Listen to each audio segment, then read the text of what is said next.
And before going into the topic today and talking about the speaker, I would like, first of all, to thank somebody.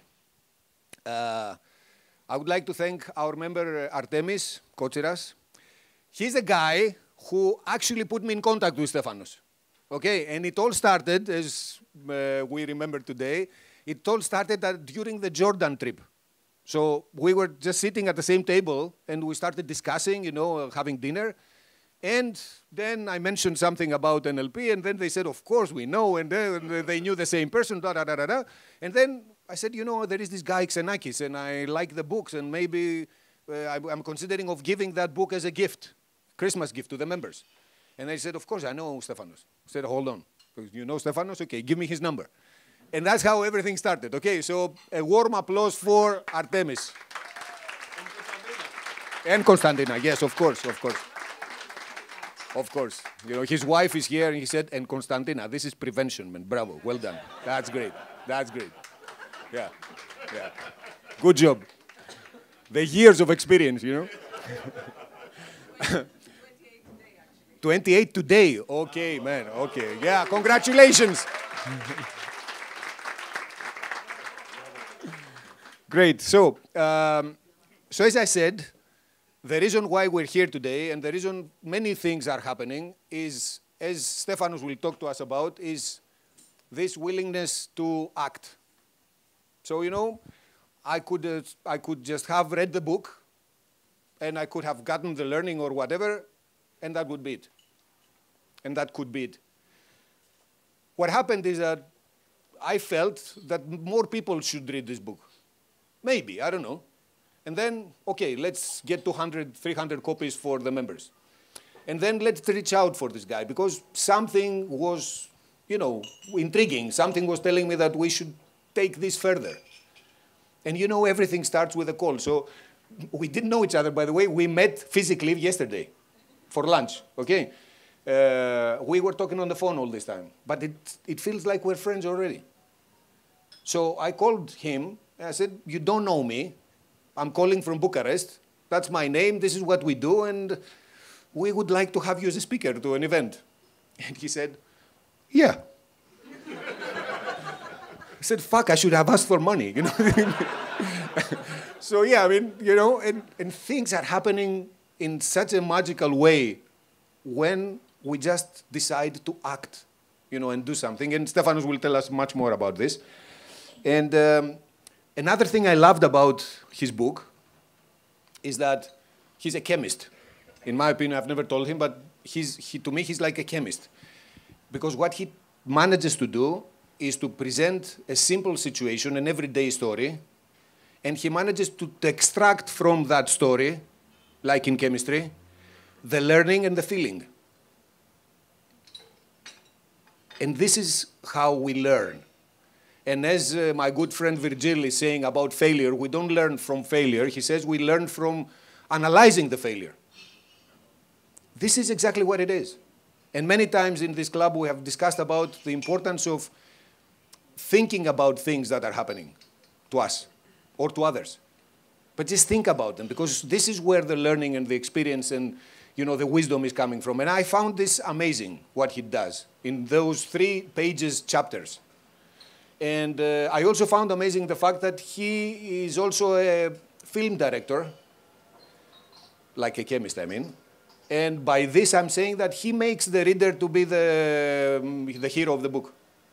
Because all of these stories, some of them we already saw ourselves in, and to the rest, we will see ourselves in. Because they are everyday stories. I mean, they happen to everybody. And I think this is magical, that he makes you feel like, the hero of the story, of the book. So, lastly, I wanted to say that another thing I loved about him, and of course, the more I know him, the more I appreciate that, is that he's another person who has managed to get reintroduced to his life. And I think that's a very courageous act, and it's a wonderful thing for those of you, or those of us who have done it, because it's really amazing to have the guts to just open a new door and go in and say, this is who I am. And I'm okay, and you know, I'm ready to attract new things. And he's done it, I've done it, many of you have done it, and you know, I really appreciate and admire these people. So I asked him how does he want me to present him? And he just said, just say, you know, that I like to write, publish books, I love life, I do talks, and I like interacting with people. And actually, for somebody whose book, the first book, Dar, the one that you have, has been translated in 32 languages, I find it really nice and modest and simple. So with no further ado, let's give a very, very warm welcome Bucharest CEO Clubs and Executive Club applause to Stefanos Xenakis.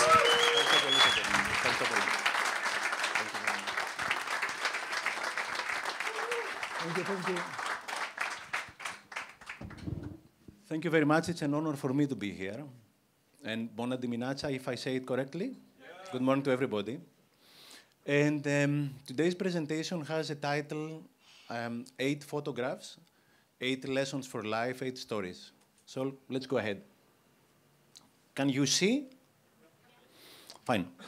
So this is Mr. Patelis, and I met him first time in 2005 when we stayed at his hotel in Folegandros. Folegandros is one of the most beautiful islands of Greece, not that well known. And he had this hotel which is called Anemomilos. 2005 we visited for the first time. It was really beautiful. But the most beautiful thing is that he and his crew, they were giving an amazing amount of attention into detail. I remember back then that during the breakfast, the fresh orange juice was served ice cold without any ice cubes whatsoever inside it. And when I asked him how did he manage to do that, he said that I detest the dilution of the taste of the oranges because of the ice cubes. That's why I make sure that I keep all the oranges in the fridge. Not only that, but at the area of the breakfast, which was at the edge of the cliff, literally, at the northern part of the island, we did not have any wind against us whatsoever. And when I asked him how did he manage to do that, he said that when they dug the cliff underneath the hotel, they made sure that they created a reverse inclination so that the wind was going to get under the hotel and going away without bothering the clients at all. We visited the hotel this year as well, 2023. He's a bit older than he used to be. It was still amazing, and they're still putting a lot of attention into detail. The breakfast was served up to 12 o'clock noontime. This is the first time in my life that I visit any hotel whatsoever that the breakfast is served later than 11 or 11:30. Not only that, but I don't know if you can see it, they have a small blackboard, and every day they write down the details of the day. The temperature, the wind, and the suggested beaches in order to go and swim. I mean, if you come from Britain, you will completely love this kind of things, I'd say. Not only that, but you have to see this amazing amount of detail they put. Even the pegs on the little strings at the veranda, when you hang the clothes and the towels in order to get dry, they are metallic. They are not plastic. This is the first time that I see metallic pegs and not plastic ones. So here it says that the difference between something good and something great is attention to detail. The difference between average and top world class is attention into detail. You will forget what you have been told or what you have been sold, but you will never forget the way they made you feel. Also, in Greece, we have a word that cannot be translated in any other language in one word. It's called meraki. Meraki is loving what you're doing. In the Oxford Dictionary, it says that meraki is to put a bit of yourself in everything you are doing. Putting a bit of your own self in everything you're doing. First of all, you create your creations, and then your creations create you back. And finally, regarding the Patelis story, there is a famous quote from a Napoleon Hill book, Not Think and Grow Rich, Master Key to Riches. another book of Napoleon Hill that people do not know that much about it. And it says that the feeling for quality, the instinct for excellent performance can get into your very bones. If you deprive these people from this feeling, you literally kill them. This is their oxygen. So I met this Mr. Patelis this year as well. He told me the full story about the hotel. He had to build the hotel 30 years ago, and there was no material whatsoever in Folegandros to build this hotel. So he had to hire a ship from Piraeus and get all the materials in Folegandros. At that point, the project looked completely impossible. But then again, he had his wife. He told him that if there is somebody who can do it, it's going to be you. That's why it's so important to have the right person next to you, because he will either, or she will either encourage you, or she will either discourage you, he or she. Now he's building his second hotel in Folegandros, which is going to be even better, and he's a hard worker, even though he's 76 years old. He used to be a builder. You can tell that he comes from humble beginnings. So the full story was about success, and on the left-hand side, it's what people think about success. But on the right-hand side, it's exactly what success is all about, working 24/7 for what you love. I have never seen anyone succeeding in something they don't love. But I have seen many people loving what they're doing, but not putting enough effort on it. So the first photograph of the first story was about success. The second is about happiness. This photograph was taken on the 18th of July this summer. We visited Madrid with my daughters. I have two daughters, 15 and 12 years old. And my eldest one desperately wanted to see her favorite band, The Weeknd. So we had to visit Madrid. If you have not visited Madrid, it's fantastic. A lot of sightseeing, a lot of museums. We spent there 5 days. And the concert was going to be the last day of the trip. And I was extremely stressed, to be honest, because we're going to be in the arena next to the stage with two underage girls. It was the first time in my life I was taking my daughters to this kind of concert. The day of the concert, my eldest one, who is the fan of Abel and The Weeknd, he told me, "Daddy, this is a very important day for me. Please, I would really appreciate if you took care, if you babysit my youngest daughter. I would not like to do that." And she asked me to go and visit the stadium at 4:00 p.m. so that we're going to be next to the doors. So when they open, we'll manage to get a good place next to the stage. So we went to the stadium at 4:00 p.m., 40 degrees Celsius. We had umbrellas, we grabbed something to eat. We had to stay there for 3.5 hours until the doors opened. And when the doors opened, 7:30, we entered the stadium. And we had to sit like that in order to keep our places next to the arena before the show started. The show started at 9:30. It was really spectacular.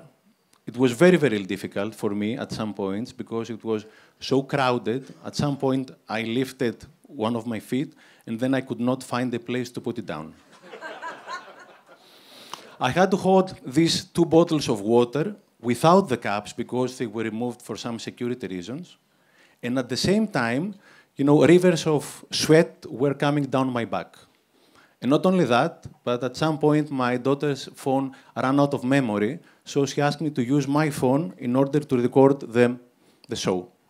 So 1 foot on the ground, the bottles are like that, the camera here, and a lot of sweat coming down my back. And not only that, but at some points, on the stage, there were fireworks.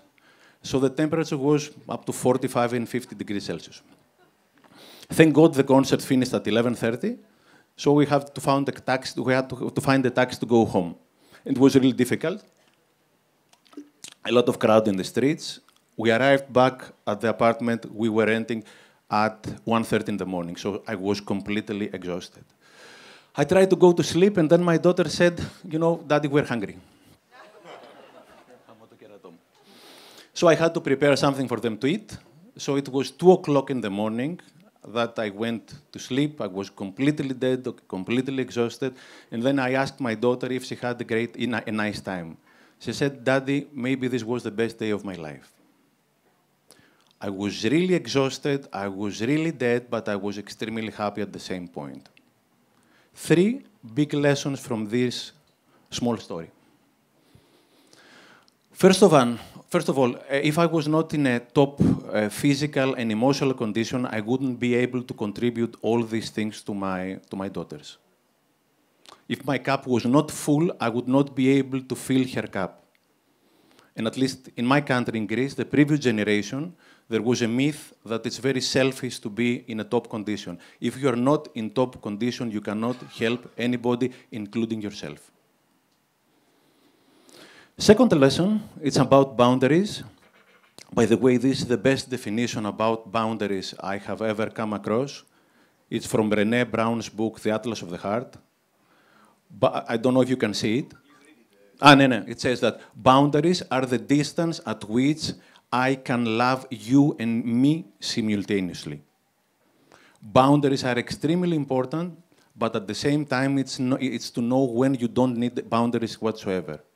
That day, deliberately, I did not say a single no to my daughter because it was about having the time of her life. So it's important to have boundaries, especially when you're raising kids, but at the same time, it's important to know when you don't need any boundaries whatsoever. And last lesson, last but not least, it says there is no happiness, there are only moments of happiness. Yes and no, there are moments of happiness, but you have to create them. Because many people are waiting for the door to knock and happiness to come inside, it's not going to come. You have to create it. And that day, it was a very thin line between having a great time or a great dispute with my daughters. So sometimes, half truth is worse than a lie. Yes, happiness is moments, but you, me, I, all of us, we have to create them. Life is something that you expect. Life is something that you don't expect. You have to create it. Many people are expecting life to come. It will not. Third story. These are some apricots, if you cannot see it. So it was taken on July this summer. I opened the fridge in order to get some apricots to eat. And I realized that after some days, some of them had been rotten. Some of them are rotten here. Before removing the rotten ones, I realized that they were not in random. The rotting of one had generated the rotting of the others. And this is exactly how it goes with human relationships. This is a famous quote by Jim Rohn. Jim Rohn used to be the original mentor of Tony Robbins. And it says that you actually become the 5 people you have next to you. He did not say you become like the 5 people you have next to you. He said you become the 5 people you have next to you. And all these things, the emotions, the feelings, the thoughts, the habits, the values, are completely contagious. You become the 5 or the 5 people you have next to you at home, in your work, including your friends and everything. This extract is from a book of Nick Christakis, Connected. It says that if your friends are studying, you are most likely to be studying. If your friends are eating a lot, you are most likely to be eating a lot. If your friends take care of your garden, of their garden, you are most likely to be taking of your garden. All these things are so contagious. This is from a small book I found in Foyle's bookstore in London. It says that every time a happy person enters your inner circle, the close friends that you have, you increase the probability of you being happier by 9%. Every time a happy person enters your close circle, it increases your probability of you being happy by 9%. Instead of the word happy, you can put the word miserable, successful. Choose the one you want to put. We are still in the same story with the apricots. The guy you see on the screen, if you can see him, it's Harouli Aslanidi. He's a very close friend of mine. Harouli was diagnosed very early in his life with a very rare disease, and today he's completely paralyzed. He's 41 years old. he can hardly move half of his thumbs. Of course, he can speak. He's a very nice person. He has 2 companies. He employs 40 people, and he's a very successful and happy entrepreneur. The beginning of the story was when he was 18 years old, and he sent thousands of mails and letters in order to find his first clients, and he didn't get an answer whatsoever until the 601 CV or letter that he sent. It was a Canadian author who was his first client, and he outsourced his advertising and his social media campaigns. This is the sector that Harul is in. And I asked Harul, how did you manage to bear 600 no's? Because if somebody does not reply, it's clearly a no. He said, Stefanakos, I was looking for a yes. I was not looking for the no. I was looking for the yes. So if your friends are looking for the yes, you are most likely to be looking for the yes. If they are looking for the no, you are more likely to be looking for the no. These things are so contagious. And not only that, but you also become not only the friends and the living people you have around you, but also the objects. If you surround yourself with books, you are more likely to be reading. If you surround yourself with chocolates, you are more likely to be eating chocolates. If you have a big screen playing TV all day, you are more likely to be watching the news. So you become what you surround yourself with. And finally, about this story, this is an extract from a book of Clement Stone, written back in the 60s, The Success System That Never Fails. And this guy, 70 years ago, he said that since your environment is going to create you, you must create the right environment which is going to create you. That's why what you're doing today is extremely important. It's mastermind, like Napoleon Hill said, mastermind. By being here with these beautiful people around you, at the same time, you choose who you want to be. You take a vote for what you want to be by networking and doing all these beautiful things that Sotiris described in his initial speech. So important. You become the 5 people you have next to you, or the 20, or the 50. Now you are one. We are one. We are not 100 people. We are one.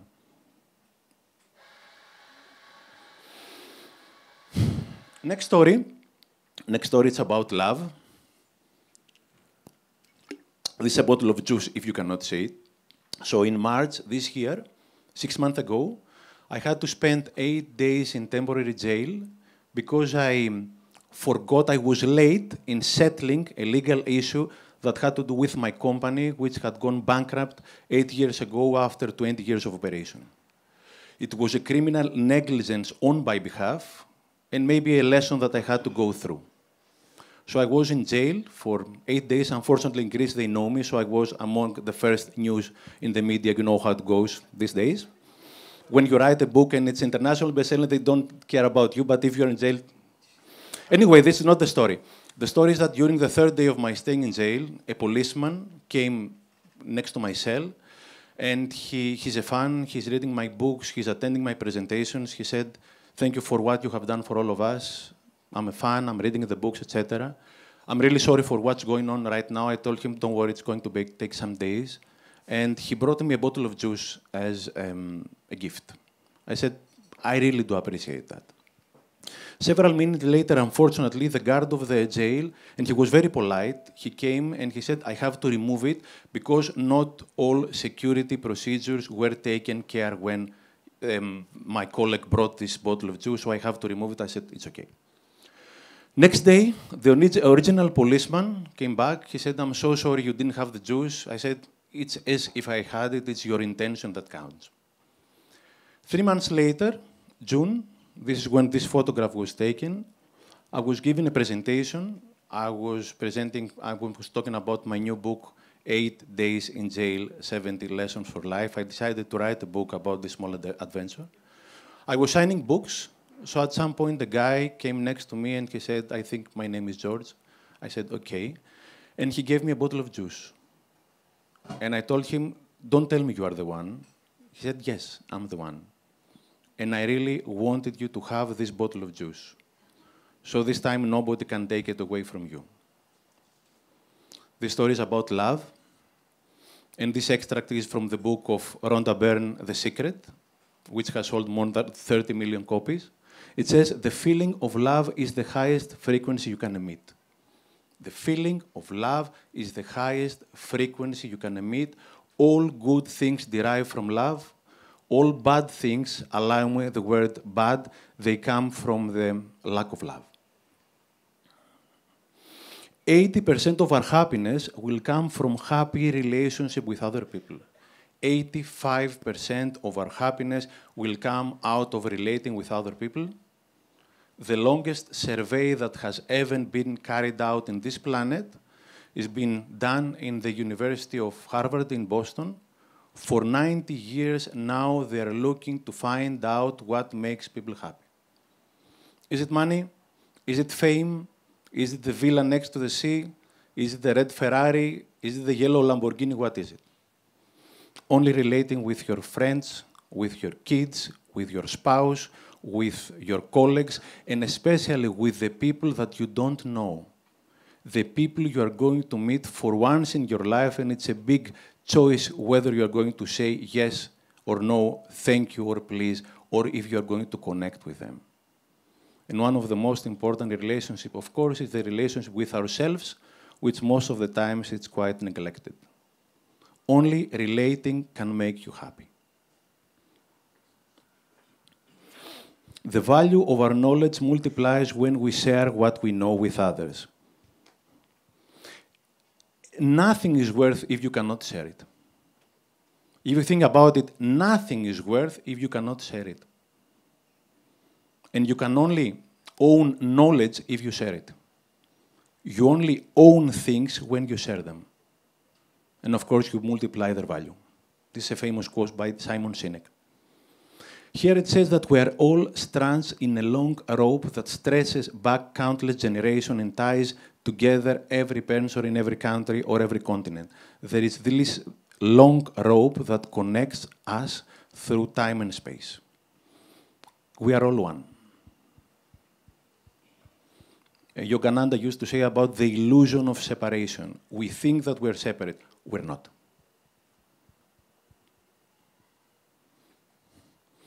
Love has more power over disease than medicine. Love has more power over disease than medicine. There was a famous clinical experiment done, I think 20 years ago. They got people who had one stroke, and they divided them in two categories.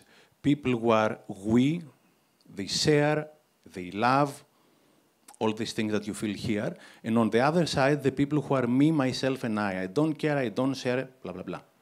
The first category, the people who share, who love, who unite with each other, they were found to have 50% less chance of having a second stroke. We are built in order to connect with each other. And not only that, but it was found that people who share, who are we people, they have up to 700% higher probability of succeeding. 1 + 1 sometimes equals 7. In the same story, I have a photograph of a well-known artist in Greece, Anna Veisi. We are still in the same story, loving and sharing. Anna is a type of person she always shares. I have never been to any of her concerts that at the end, she will not thank each and every member of the band with their names. When the concert is over, when the concert is on, and when she's singing with other younger fellow singers, she always steps back so that they're going to be heard or seen more than that. Last time, I met her last summer. I gave her as a gift my latest book, last year's book. I got a photograph of her. And then I sent her a message. I said, Anna, is it okay with you if I post? She said, of course, go ahead. Don't ever ask me this kind of question. These people, they live in abundance. They don't live in scarcity. They are happy, they are successful, and they are healthy. All these me, myself, and I people, most of the times they are miserable. And sometimes they are not healthy.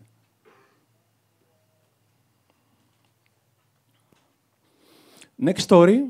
I think it's the 5th or the 6th photograph. It's about communication. It's about listening, communicating, and having good relationship with your friends and the people around you. This is my friend Stefanos. He has exactly the same name like me. This photograph was taken in the beginning of this year. A couple of years ago, we had a dispute. We never discussed about this dispute, and silence has never solved any problem. So the relationship was getting worse, and we hardly spoke. So at some point this year, in the beginning, I called him. I said, we have to meet. Please, I would like to meet you. And you know, the handset is very, very heavy when you have to make such a difficult phone call. He came at my place. We sat together, and you know, it's very difficult to coexist in the same room with somebody that you can hardly speak to. I said, shall I speak first? He said, go ahead. I started telling him exactly what was bothering me. It's always about an emotion. I started saying exactly how I felt. I spoke for at least 45, 50 minutes. He never interrupted me. He never felt the need to say I agree or I disagree. He completely heard what I said. He understood what I said. He didn't say a word. In the beginning, I told him, do you want to say something? No, it's okay, I understood. And then it was his part to speak. He spoke for 45, 50 minutes. I did not interrupt him. I listened to what he said. I did not say yes or no. I understood what he said. At the end, we did not agree, but we had thoroughly understood one each other. Then my friend left. He had to take his daughter somewhere in activity. His daughter, her godfather, so we are Kubari as well. So after this talk, this discussion, we never spoke again, but now we're like brothers. Because that day, maybe somebody will say it were two parallel monologues. Yes, but with complete understanding. I completely understood what he felt and how he felt. He completely understood how I felt. This story is about communication. And you know, thousands of books have been written about how to speak, how to have the right posture, how to have the right tone in your voice, how to have the right body language. Very few books have been written about listening. This is from Cameron's book, The Listening Path, and it says, listening is a form of spiritual hospitality. Listening is a form of spiritual hospitality. When you listen to someone, you give him or her the two most important things that you have, your time and your attention. It says here, the skill, this is from The Art of Listening, another book. The skill of listening lies in hearing as much as we can without putting our own interpretation.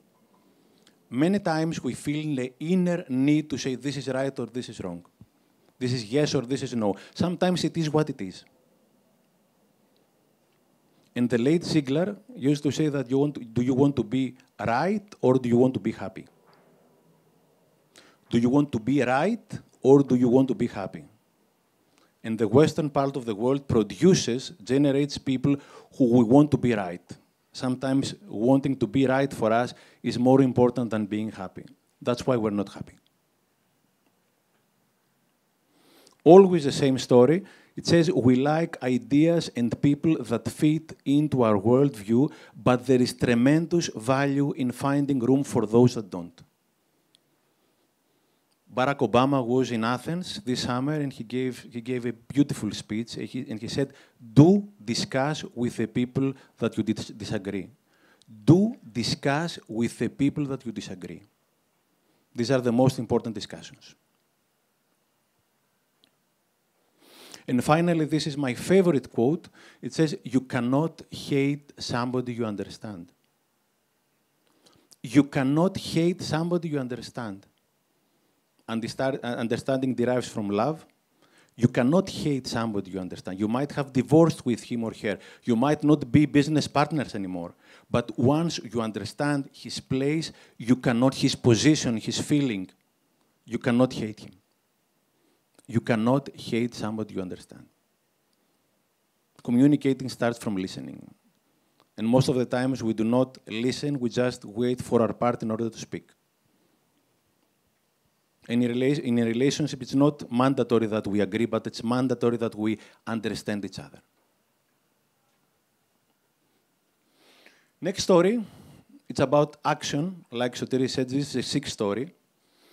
This photograph was taken May this summer, the beginning of the summer, from a French wedding that took place in Poros, in a small island close to Athens. So we were having great time at the party, but at some point it started raining. So this is what they dread, you know, both bride and the groom, they dread about raining on their wedding. So people stopped dancing.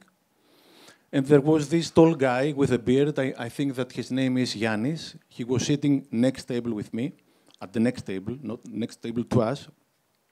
So he said to me that this is exactly what happened during his wedding. And I said, what did you do? He said, we just kept on dancing. In 10 minutes, the rain was over and we had a great time. Having said that, he stood up, he grabbed the bride and the groom, he got them back in the pista, in the stage. They kept on dancing, and then in 5 minutes, all of us were around them. In 10 minutes, it stopped raining. And this story is about action. Because that day, all of us, we thought about doing what Yannis did. But Yannis actually did it. He stood up. All of us, we thought about going and dancing and encouraging the bride and the groom and things like that. But the guy did it. So it's not the one who thinks about doing it, it's the one actually doing it. And there was a famous speech by Jack Canfield. Jack Canfield has written the book, Success Principles, a beautiful book. So at some point, he was giving a presentation, and 1,000 people were attending. So he raised his hand, holding a $100 bill. And he said, who wants it? So half of the room raised the hand. And he said, who wants it? And the other half, they raised their hand. At some point, somebody stood up and took the $100 bill. This is what action is all about. And when he asked the people that did not stand up why they did not stand up, people were sitting in the front. They said, I was in front of you, so I was ashamed. It was so close. And people sitting at the back, they said that it was going to be so, the distance was going to be quite big, so I wouldn't make it. So Canfield said that sometimes intelligence is not a good thing, because the more intelligent you are, the more intelligent your excuses also are. So these things about action, you know, the famous Nike logo, just do it, do it. This guy, Yannis, he just did it. We're always in action, in the same topic. This from Napoleon Hill book, Think and Grow Rich. And it says here that analysis of over 25,000 men and women written back in the 1930s. So it was always the same case, action versus inaction. Analysis of over 25,000 men and women who had experienced failure disclosed the fact that lack of decision was near the head of the list of the 31 major causes of failure. Inaction, postponing, are, you know, the thieves of success. There is not someday, we're going to see the next story, there is not someday. Someday is not one of the 7 days of the week. It's Monday, Tuesday, Wednesday, Thursday, up to Sunday. Someday is not one of the 7 days. You either do it or not. Probably 80% of the population lives in the some aisle most of the time. What does it mean someday? I bet you that when somebody says someday, he or she will not make it. But it's a habit as well.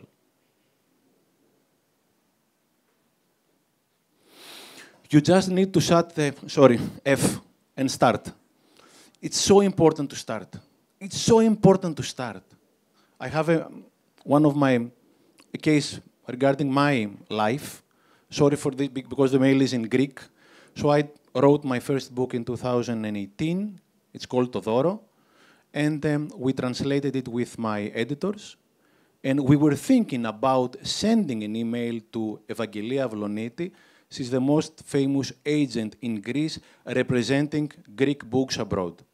We were thinking about it from Monday to Monday, from month to month at some point, and we never sent it. So finally, one day, it was the 24th of February 2020, I decided to press the button finally.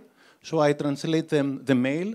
I said, "Good morning, Ms. Avloniti. My name is Stefanos, and 1.5 years ago I wrote Todoro, a book of personal development, who is success in our country. We have already translated the book in English, and we think that it might be a success abroad. I was given your name by a close friend of mine. I would really like to talk about cooperating with you."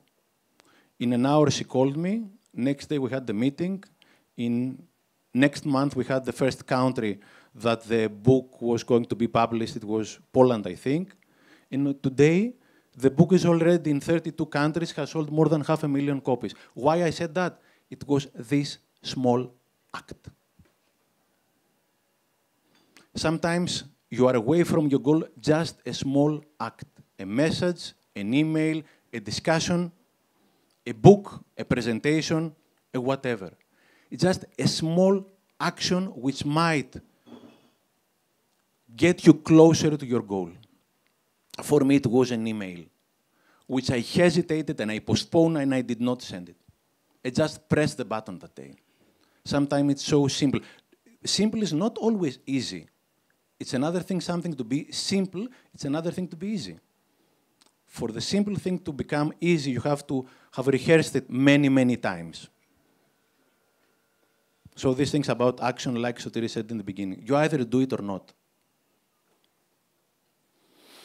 The next story, the 7th, we're approaching the end, is about the shortness of life. This is one of my favorite issues.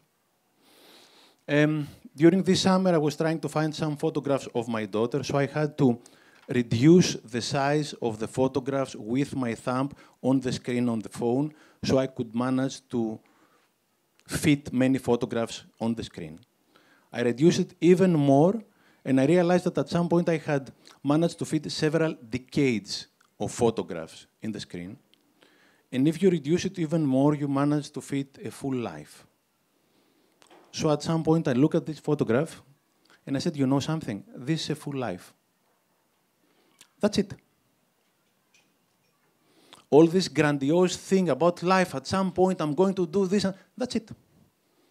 This screenshot is a full life. And then you die. Life is so short. Sadhguru used to say that life is a pop-up. It's so quick. When you open your computer, it's such a pop-up, an ad goes on and off. It's so short. And if you realize that life is so short, you make completely different choices. These circles that you see here, this photograph was taken from the book, The Extra Hour, Living Longer and Better. All these circles are months of a full life of a baby born, which is going to be born today, and he will live or she will live up to 90 years old. A full life consists of 1,000 circles, each circle representing a month. That's it. I'm 55 years old. If I ever reach the age of 90 years old, I'm supposed to be here. But I don't know if I'm at the last circle. Life is so magical and so difficult at the same time. Nobody has promised to you that tomorrow you're going to be here, or I am going to be here. And if you realize that, you make completely different choices. You love more easily, you forgive more easily, starting from yourself, and you never, never, ever postpone. When Sotiri asked me to come here and make this presentation, and thank you very much, all of you, I said, of course, yes. I don't know if I'm going to be here next year, or even next month, or even tomorrow. This is the reality. And sometimes we don't want to look at the reality.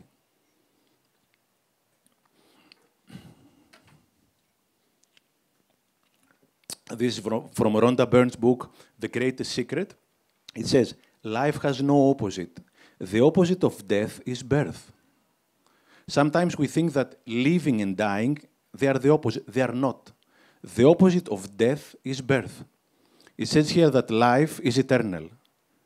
I would suggest that to live has an opposite verb, is not to live. Postpone, living someday, not expressing my emotions, waiting until. And here it says, don't die before you are dead.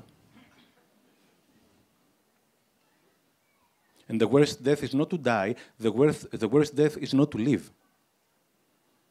The worst death is not to die, the worst death is not to live. And our original mentor, Adonis Kalogiru, used to say that the people who are dreading of death, they are the ones that have not lived. People who are dreading, literally, of death, they are the ones that have not lived. Steve Jobs used to say that if you live every day as if it was your last, one day you are going to be right. If you live every day as if it was your last, one day you are going to be surely right. It says here, die with memories, not with dreams. Live full, die empty. It's tomorrow, it's today. Nobody has been promised of tomorrow. Last story is about legacy. This is my friend Yannis. This is the only photograph that was not taken this year. It was taken several years ago. It's kind of an old man taking care of this platform cleaning. And we used to swim with Yannis in that part of Athens, in Vouliagmeni, next to this platform. Yannis was 89 years old, but he looked like 70 years old. And every day he was commuting to this beach using 2 different buses. So he had his broom, because he was a very clean man, and every day he was cleaning the whole platform in order for us to find it clean. And every day we were very happy to see Yannis, but Yannis was even happier. So we swam with my friend during the summer of 2019, and then my friend, he got sick. And he got severely sick. And it was the beginning of 2020, during his name day, that I called him to see how he's doing and wish him for his name day. And his daughter, Annie, answered the phone. And I said, Annie, how are you doing? She said, Stefanos, I'm fine, but my dad passed away on the 18th of December. Yannis is definitely going to be one of my greatest heroes. And the amazing thing is that this is the platform. And since Yanni passed away, one of us, every day, we take shifts that we clean the platform. This was my friend Simos, and when I asked him why he's doing that, he said that I don't want somebody from above, you know what he means, to complain and say that you guys, you have forgotten me. So the story is about legacy. So when we go up, and when I say up, you know what I mean, he or she, with a capital H or an S, he is going to ask us just one thing. He's not going to ask about the number of the girlfriends and the boyfriends. He will definitely not ask about the size of the wealth and the money. He definitely will not ask about the followers and the likes. He will say, I gave you one life. I gave you one life. Did you live it or did you waste it? Did you love? Did you really love? Did you find the world did you live the world better than you found it or not? Did you live the world better than you found it or not? Because my friend Yannis definitely left it much better.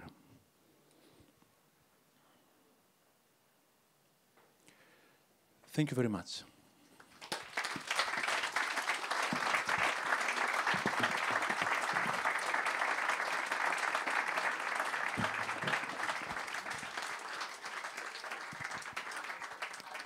Thank you, Stefane, for this, for sharing with us parts of your life and the learnings that you got. And before asking the audience to come up with questions or things that we'd like to discuss with Stefanos, I would like to say I just received a message. I will not say from whom. Just received it. Like it says here, it's 10:20. And yesterday I had a discussion through somebody else about that person. And, she faces some kind of difficulty, and I said, you know what, come on, let's help as much as possible. And the message goes like this. Dear Sotiris, your colleagues told me that you agreed to blah, blah, blah due to my current situation. I really, really appreciate your empathy. Just wanted to say a big thank you, her name, and not postponing, as our invited guest just said. So, you know, it's just a simple message saying thank you. I mean, we would have said that right after the event with her. But it's so important that somebody, you know, got the inspiration and did it now. And it has a lot to do about what Stefano said about time. We should be doing things now. Like now. Nobody knows. He has a very nice story in his book. The one with the wife of somebody who had benefited you at some point and you wanted to meet her for quite some time, and then you didn't, and you postponed until you heard the news that she passed away. You know? It's like not going to the doctor. And then when something happens, we go when they say, if you would have come 1 year ago, we could have done something. In Greece, we have a saying that η αρχή είναι το ίμιση του παντός. Starting is half of everything. I would suggest that starting is 90% of everything. Yeah. It's his microphone, so please. The stage is yours now. They're all thinking. I don't know what. Yes, please, Daniel. Thank you very much. It's amazing. I'm 2/3 into your book, and when I heard you're coming, I said, I don't want to read anymore, because first I want to hear him, and then read the rest with different eyes. It was amazing. Thank you. And thank you, Sotiris, for organizing it. I think it's the best breakfast for thought I've been to. Stefanos, one question I have is, where do you see motivation into your 8 stories? What are your learnings about motivation? Where does it fit? Does action trump motivation? Do you have to generate motivation as much as you have to generate action? How does it work? I'm not sure I'm the expert to answer. I'm not sure if I have the answer, but doing what you're doing, having this mastermind, most of you, all of you you have inner motivation. So you help each other, but I think that one can only motivate himself or herself. But you always, I mean, if the people you have next to you, someday I will do it. Okay, yes, okay. How can you get motivation from that? I mean, it's like having a candle, so you have to be next to a candle that is lit up, and not a candle that is not somebody who would blow it away. So it's something that, after all, I think that one can only motivate himself or herself, but you use your environment in order to get extra motivation. Sometimes I'm not that motivated myself, but more often than not, I am. And when things are going in the wrong direction, you just try to find one thing that goes the right direction. If you realize that I have feet, I have hands, I have eyes, and I'm living, that's a reason for me to start. And things that are not working well, let me try to make them better. Not every day is good, but there is always something good in every day, and we have to find it. And I think this is the best motivation. You just start from something, even when everything is going wrong. Many times in my life, especially during my 8 days in jail, everything was wrong that day, everything. And during one morning that I woke up 5 o'clock in the morning, I heard the bird singing outside the window, and I said, something good is happening. Most of the times we are focusing on the things that are not going the right way. Always things are going the right way, but we just don't see them. They are under the radar. And we take things for granted. They are not, and we only appreciate them when we lose them. Robin Sharma, my mentor, one of my mentors, he said that health is the invisible crown on our head, that the only one who can see it is the one who does not have it. Health is the invisible crown on our head, cannot be seen but by the ones who don't have health. So this is one of the best slogans. Not every day is good, but there is always something good in every day. Try to find it. I think this is the best motivation. Thank you very much.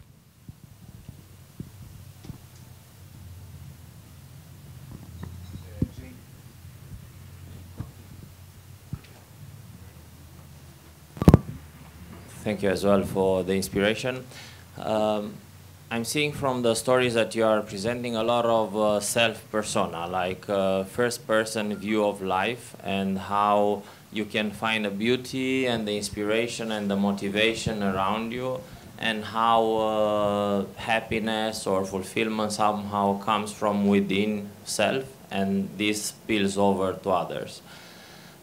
In many of the interactions I have with other people, I see that most of the time we are waiting for something else to happen outside ourselves in order to be happy or fulfilled or to feel the achievement. And what do you say to a person like us? I would count myself also among people that are sometimes looking for external factors to be happy. What do you say to such people, and how do you convince them to shift the viewpoint from outside world to within in order to find this beauty and happiness and love? No, all of you are leaders, it's quite obvious. So people next to you are waiting for you to lead, like what the guy did here. He was the first one to stand up in order to take the bride and the groom. So most of the times you are a role model for your colleagues, for your friends, and people are waiting for you to start. Several years ago, I was seeing everything, beauty at everything, and everything was fine, until I started doing psychotherapy. I'm not a therapist, but I'm attending psychotherapy, and then I realized that I had a lot of dark emotions which I didn't want to identify or which I was trying to meet. So I'm trying to be positive, but without missing my emotions, especially the difficult ones. But I would suggest that it's not that every day is fantastic, and some days are not good. But just remember that your team, your people, are waiting for somebody to lead. And sometimes, you know, leadership and power are two different things. Leadership is not always the corner office. Might be the cleaning lady who's going the extra mile. So we're looking for people to be led from. Over there was a cleaning lady that was doing the extra mile over there in Herrestrau Park. And I was really moved by her before coming to the presentation. So just remember that people are waiting, are looking for you in your eyes. Maybe your kids, maybe your team. So you have to look yourself in your eye in order to find the initial power and go ahead. But you know, that doesn't have to, you don't have to have an MBA from Harvard or Stanford. This guy, he just stood up. And he saved the whole party of the wedding. That lady over there in the Herrestrau Park, the cleaning lady, she definitely has not graduated from a top university. But she was doing the extra mile. It's everywhere. It's in us as well, but we have to manage to identify it. At least this is the way I try to see it, you know. And Cipriano, if I may add something from my personal experience. Sometimes we expect to wake up one morning and be something else. Has happened to me many times. Because we are thinking about something, and just because we are thinking a lot, we believe that it will happen one morning. It never does, I think. The only way to do it is by small exercises every day. It's like, I call them exercises of courage, you know, like you want to start standing up to people, and then you start doing it a little bit every day, a little bit every day, a little bit every day, and then you become a hero. After, you know, you build on that. That's how I became from an introvert to an extrovert, by small exercises every day. So whatever we want to do, I think we just have to exercise it a bit, just a bit every day, just a bit. It's like a muscle, you know? And then at some point we're strong. So my personal, from your side, from your shoes, I'm not the author, he's the guy. And let me add to that, because sometimes things are not easy. I mean, my books were bestsellers in Greece before me getting in jail. I was in jail for 8 days. It's something very tiny, but the media presented it as I was a killer, I was a crook, and things like that. When I got out of jail, I had to begin from the very beginning. Most of my presentations in companies were cancelled, apart from Sotiris here, another couple of them. And I said to Sotiris that I will never forget that, because when nobody believed in me, he still believed in me. I said, I was in jail, I remember. I said, now you are more valuable for us. And you... We're also criminals here. And I rarely do presentation in English, so it was my palms were sweating today, because normally I speak to people in Greek. So I'm out of my comfort zone today. But you find something, but the most important thing is the thing you are going to find inside you. So sometimes, things are very, very difficult, but you just have to keep on going. And it was not easy for me at all. But this guy still, and many people from you, many friends of mine are here, still believed in me. But if I didn't believe in myself, no Sotiris would make it for me. Thank you, Chip.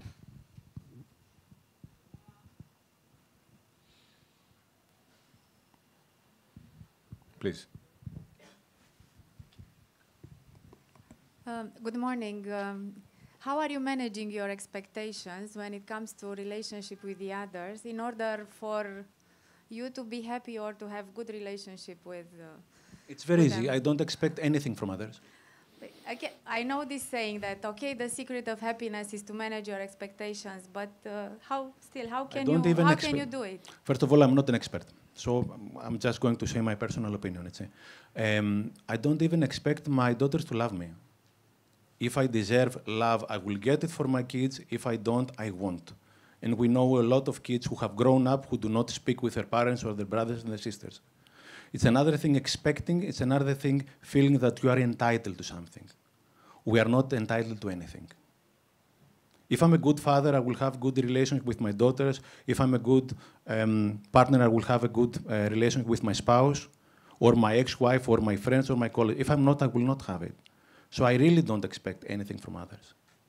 I have great expectations from me, but I'm lenient with myself. I used to be very strict with myself. And then I realized that I had an inner relationship with myself, which was the most important. In the book that you have in your hands, I think that I have a chapter which is saying, you are two, you are not one person, you are two persons inside. If these two persons, they manage to communicate and have a good relationship, things are going to be well in your life. If they are in a constant quarrel, things are not going to be well in your life. So the only thing I'm expecting is from myself to do my best. Robin Sharma used to say, do the best and let life do the rest. Epictetus in Greece said that there are things that we control and things that we cannot control. If we just focus on the things we control and not on the things that we cannot control, we are going to be much more efficient and effective. So to be honest, and this is an honest answer, because friends of mine are here, I do not expect anything, not even from my kids. And sometimes, the ones that you are parents, we are parents, our children do not listen to what we tell them. They always do what we do. It's leading by example. So I expect the best from myself, and I just enjoy the thing that's called life as long as I'm here. I don't know how more time I have here, but the time that I have here, I try to make the best out of it. So to be honest, I don't expect anything from anybody else. And definitely, I don't think that I'm entitled to anything.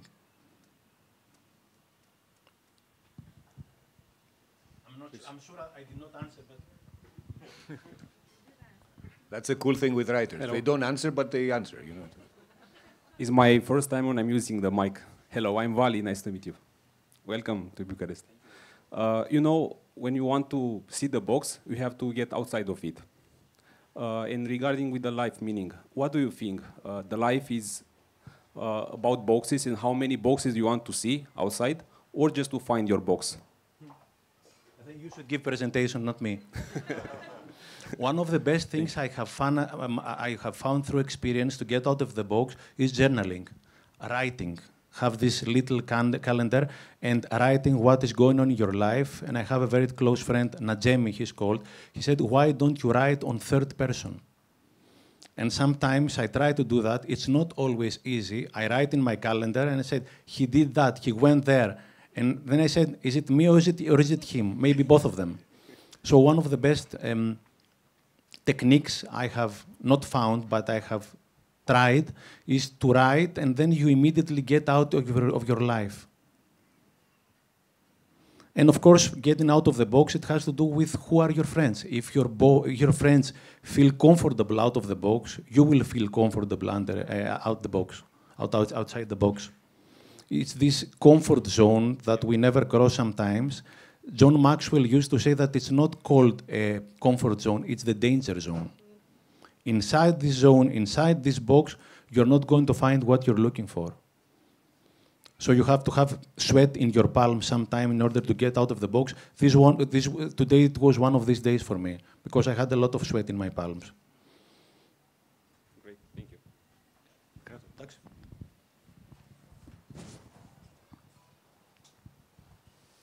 Hello. Hello. Haristopoli. Melena Lydia.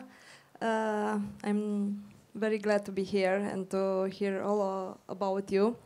My question is regarding your motivation. What drives you to write this book, this specific subject? Why that and not the others? What was the driving force? Sometimes I do not look for a reason. I just follow my heart. And my heart, it would be more difficult for me not to write the book rather than to write them. So I really would have a problem if I didn't. I'm just expressing what I feel. And I didn't write them for the public. I was writing them for me. 5 years ago, I wrote a book for my father who died. And it was a book that I wrote for me in order to heal my emotion. When my publishers, they saw the book, they said, why don't we publish it? Maybe it will help other people get closer to their parents as well. And so my need does not go through the mind, goes directly through my heart. And I just keep on writing. And if I don't write for at least 30, 60 minutes a day for myself, I will not feel right. Okay. It's like a therapeutic kind of... 100%. Okay. 100%. And again, Robin Sharma used to say, joy is the GPS. Joy is the GPS. If you follow this inner joy, it will get you. Not only happiness, the inner joy. This is my need in order to express my soul. If I don't do it, I will get sick at some point. Okay, great. Thank you very much. Thank you. Good luck. Thank you. Hi again. I wrote your book twice during this summer, I told you. And the story which I have in mind since then was about high score. It's a short story about gratitude. Can you elaborate a bit on gratitude, please? I don't have this photograph with me. The other day I was driving in Athens and I felt hungry. So I stopped at the fast food store. We call it Goodies in Athens. And I had a salad, a big salad with, I think it was chicken, something like that. Beautiful Greek, beautiful salad. So I talked about the salad with my friends, and they said, Kala, it's not a big deal. And I said, it is a big deal, because I had a car. I parked my smart car. I have a small car that you can fit it almost everywhere in Athens. I parked the car outside the Goodie store. I went inside, meant that I had feet. I had hands to carry the tray. I had eyes to see the food. The lady, I asked about the toilet. I went underneath, and well, in the basement, it was extremely clean, the toilet. We think that things are for granted. I went up. I had the bottle of water next to the salad to eat. You know how many people do not have water they can drink every day? We just open the tap and they think that everybody will have tap water. Nobody, many people in Africa do not have. And especially in Greece, these days, we had a lot of floods in Folo and Larissa, and people could not have water that they can drink. And then I realized that none of these things, hands, feet, eyes, I had €9 to pay the salad. It's supposed to be nothing is for granted. I had a car, and I had a good relationship with myself to enjoy the salad.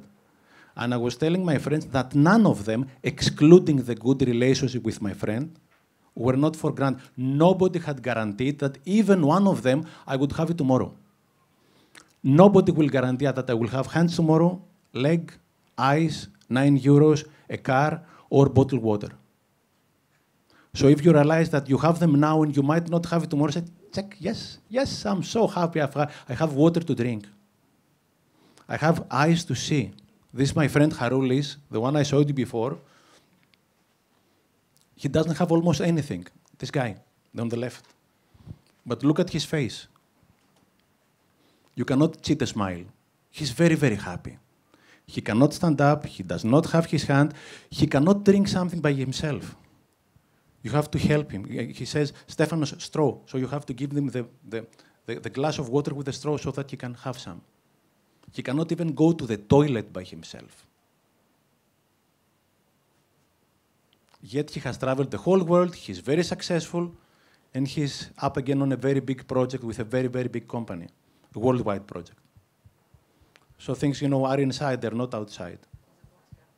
Eh?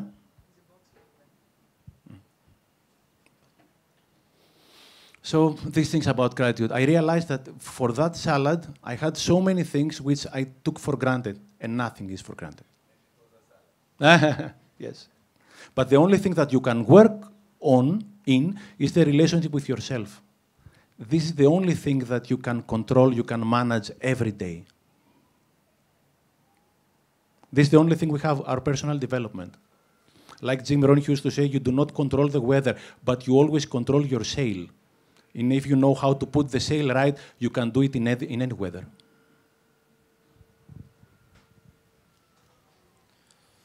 Thank you for today here.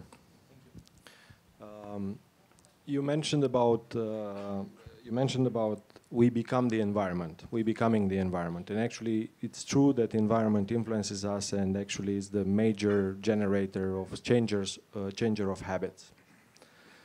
You talked today about love, you talked today about compassion, you talked today about health. My question is not only to you, but it's to all of us. Because at the end of the day, in bubbles, it's often people, you know, are like-minded, thinking alike, feeling alike. What can each of us do? What is our commitment starting now as action, about action, to make that environment nurture those things? You talked about mindset. For example, it's my obsession. Those who know me know that it's my obsession to put it in schools, to put health in schools, to put nutrition in schools, to put social emotional learning in schools, to put mindset change in schools, to put love and compassion in schools, to put character development, values. What each of us can do starting today to put those in schools, to create that environment that nurtures that. Because otherwise, with all, I haven't seen being scalable in reality if it only stays in the bubble. This is a bubble. And the question is not only to you, but to all of us. Can you actually do something today to put love, compassion, mindset, health into something that becomes the environment? Thank you. The simplest act, I saw somebody who took his dog out. He was walking his dog, and he found a bottle. Here again in Herestro Park, 1.5 hours ago, he found an empty bottle down, and he put it in the bin. This is a major act of love. It was not his garbage, but this is his planet. So he decided to put the empty bottle in the bin. So this small act has major love inside it. And you know, many people saw it. It was not only me, but other people walking. A guy was surprised. Obviously, he thought, but he did not throw it away. Why did he have to put it in the bin? And you know, he's always leading by example. We said, think big, act small, start now. Even this bottle of water in the bin is a major act of love. Even saying goodbye or thank you all these beautiful people that work for this beautiful restaurant, it's a major act of love. So it doesn't have to be big. It can be small, but with great love. And do it. Like the lady sent the message to Sotiris, just do it. You also do something with schools, right? Yeah. We do. We have an initiative in Greece. We have formed a community, which now it's more than 100 teachers, and we are posting the best practices. Actually, the first slide, since Sotiri mentioned it, I wouldn't mention it, but we have started it in Greece. This first slide, this Neboro, is the initiative we have taken, all this kind of stuff, to enter the Greek schools. So we have a site, and we are posting the best practices of teachers around Greece, and today we have at least 50 or 60 best practices, which are open to any educator or any teacher, professor in Greece. So we're spreading this around. We're having a Zoom every month with a very famous speaker, and hundreds of teachers are attending it. Thanks, Sotir. Yes. Yes. Let's have the commitment to put it in all schools, for all kids. This would be the legacy I think we can leave. Yeah, and perhaps we can talk to Stefanos about Ave, by the way. Yeah. Anybody else? Katalin.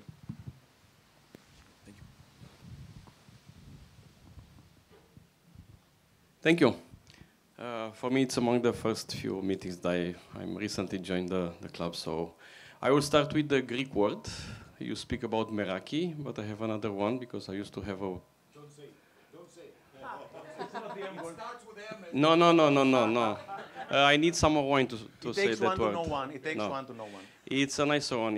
It's called Xenia, I think. Philoxenia? No, Xenia. Or Xenia. It's friendly hospitality. Xenia? Philoxenia. Okay, philoxenia. I knew about Xenia. But Philos is friend. Okay. Xeno is somebody you don't know. Okay. Ask Javier. He knows all the Greek words. Javier? Okay. Actually, I wanted to thank you for, how to say, not only, because the word it's, I think, only in Greek, and you cannot translate in some other languages, of course, like Meraki. So, yeah, I would like to thank you for this, for generating this, this feeling again. Okay, my question, let's say, I love and I like also this study of Harvard, what you said about the relation, the happiness, it's, let's say, correlated with the, not the quantity, but the quality of relation that you have, family, business, on your environment. And it's important also to allocate time to the relation, to the relations in order to become. And I remember some statistics because I'm a guy driven by numbers. In the past, they say we used to have 3, 4, 5, let's say, around 3 to 4 very close friends. Now, due to the interaction which are bigger like numbers, but less like intensity, we reach to have maybe 1, 2 really close friends. So there is a lot of changes in our habits. And I would like to ask you, did you had in your, because you start to wrote the books some years ago, which was your tipping point? Something that changed you in a way that we can say it was deep and profound and make you, let's say, start to share your thoughts and to share your... Not one thing, little things, one next to the other. So at some point I read Robin Sharma's book, The Greatness Guide. It was a book of 101 little stories. I read it 20 years ago, so I said to myself, without realizing that I said it to myself, that at some point I would like to write a book like this. So I had it somewhere in my mind. Then I started observing little things and little miracles that were going on around me. So I was thinking about doing something with all of them. And it's like the famous talk from Steve Jobs, stay hungry, stay foolish, connecting the dots. So at one day, some of these dots, they were magically connected. And I started writing. That's it. This is a beautiful talk from Steve Jobs, Stay Hungry, Stay Foolish. It's about connecting the dots. And he said that you cannot connect them back in time, but you connect them as time goes by. So Steve Jobs said, just make the dot, make the dot. You never know which dots are going to connect with each other in the future. Just send the messages. Make the, act. May I add something? Allow me to add something here. Ovidiu is here. Ovidiu Dragic? No, okay. So Ovidiu, we had, is a member of CEO Clubs, and we had him as a speaker a few months ago. And he managed something amazing, and we invited him to share the story. And he said that his inspiration was a book called Atomic Habits by James Clear, which I believe it's iconic. And there's a common denominator in many of your questions and many of the things that Stefanos shared today. that it's not about the target, it's about the process. If the process is right, then a much higher target than the one that we would put ourselves today will show up. It's not about that. Just do the right thing, as you said, and let life lead you. Life will take us wherever we need to go, based on what we do. And I think if we look back in our lives, we realize that many of the things that we have achieved so far were not planned on a piece of paper from the beginning, saying, okay, I'm going there in 3 years. I think we are all here higher than where we would expect us to be 3 years later, after we started something. Because it's about the process. I could not agree more. I have a friend, now she's a close friend, and several years ago, she asked me, I'm thinking about writing a book. What do you advise me to do? And I said, just start writing. And said, I never thought of that. Honest. Because she expected the book to have a title, to have the contents, to have the whole thing. And then, but you just start the process, and it will lead you. And she was not joking. I never thought about writing. I was thinking about writing a book. I also have a question here. Congratulations for this wonderful presentation. I'm a new member, so I'm at the beginning. I would like to... We are all at the beginning. Yes, to congratulate you because you made such an important morning for us, giving us such great lessons. And you talk about being grateful, practice gratitude. But I think that it's important to be present in the moment. And my question for you is how you manage to be present each moment, every day, and how do you train this muscle? Because it is a muscle. Keep that away. Keep that away as much as you can. I mean, if there is one thing that will help you be present in the moment, put off all the notifications. Very recently, I have uninstalled the social media application for my phone, so I cannot check Facebook and Instagram. I can only do that at home. They have so well examined the human mind, and they have given exactly what we need in order to be inside dopamine, etc. So I think that the biggest stealer of the nowadays, it's the technology and how we let it intrude into our lives. That's a real story. There was a father who was attending a ping pong match of his boy. He was 12 years old, something like that. So it was a very important ping pong, table tennis match for his son. And at some point, it was the final shot, and then his phone rang. So he had to watch his phone, and it was the point that his son won the point, and he won the game. And he looked at his father, and he was watching his phone. This is the worst thing that can happen in your life. This was the only moment that his son needed his father, and he was away. So when you are with your kids, with your loved ones, with yourself, put this thing off. Kill all the notifications and remove, this is my advice, it works perfectly. Remove all applications from your phone, have it somewhere in your house, either the laptop or the iPad, wherever, so you know that you can check in the morning and in the afternoon. And the word user, if you have not seen the documentary, The Social Dilemma, in Netflix, please watch it. Social Dilemma, it's about the technology and how it intrudes our life. And it says that only in 2 industries we use the word user: drugs and technology. Yes, this keeps us away from being present, and I would like to thank you again because I'm sure that we all been present here in this morning. This is not a bad thing. This is like a knife. It has to do with how you use it. But especially the notifications, I mean, they will steer your moments, even your concentration.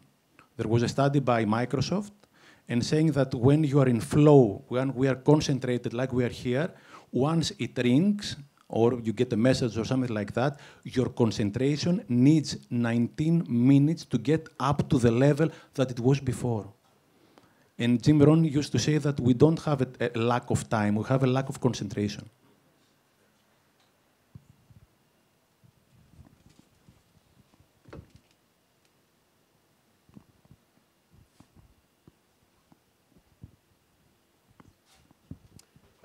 Stefane, how, in the business world, how would you translate everything that you said today and apply it in a business world? Because every time we hear, you have to be logical, you have to be rational.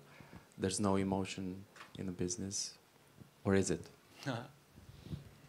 I think, I'm not an expert again, but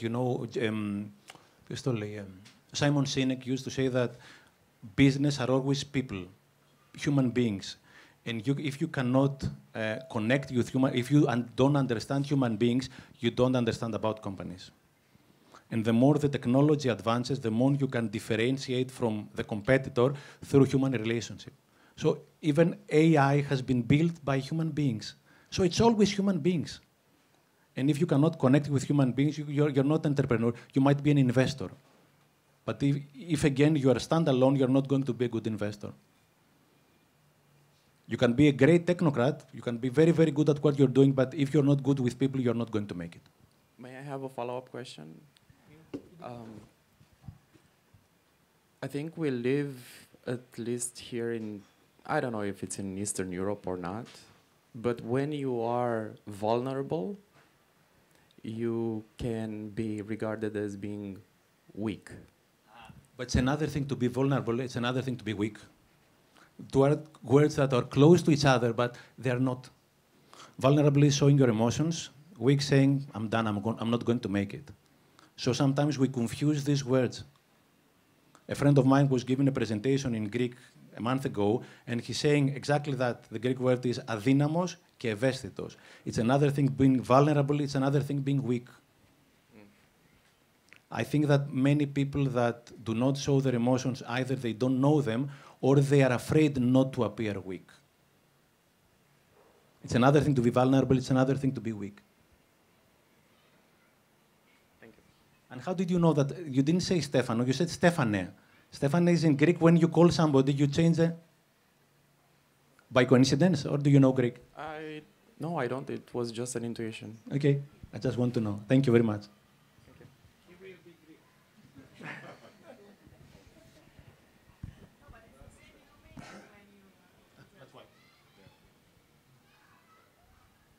Anybody else? So, Stefane, a big thank you from all of us for taking the time and honoring us with your presence, and a big thank you to all of you for being here and for sharing this moment. I think we all know that this is what we're here for, to create memories, as you very well said in your presentation, and not just dreams. And let this be, let's say, a lesson for all of us, that whatever we can dream of, or we can desire, or whatever in this room, we can achieve. We just need to start asking, saying it out there, and somebody's going to make it happen, like Artemis did, and his wife. Yeah, no, the wife, of course, the wife, yes. You kidding me? I mean, the guy has an anniversary today. I mean, Yeah, so thank you very much. It's been great. Thank you myself, because without knowing it, you supported me at one of my most difficult times in my life. Because when I got out of jail, then, as I told, everybody was canceling the presentation apart from you and another friend. So you supported me, all of you, without knowing it, at one of my most difficult times in life. So I'm really grateful and so thankful about that. Thank you very much. Thank you. Thank you.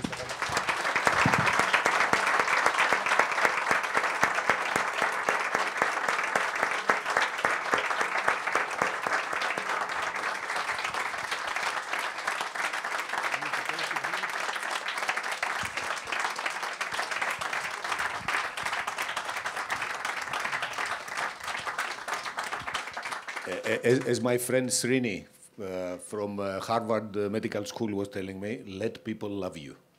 you know. So let's please stay where you are. Let's have a selfie to remember the event, and then whoever has a book and wants it signed by Stefanos will stay here, and he'll be happy to sign them for you. So, okay, yes, let's use my phone. Hey, somebody's calling. Great. Of course. And let's see, how is it better to do it? Virgil is here. Hey, come on. He's missing at the most critical point. We need the selfie stick. Let's go in the corner. Thank you. Thank you.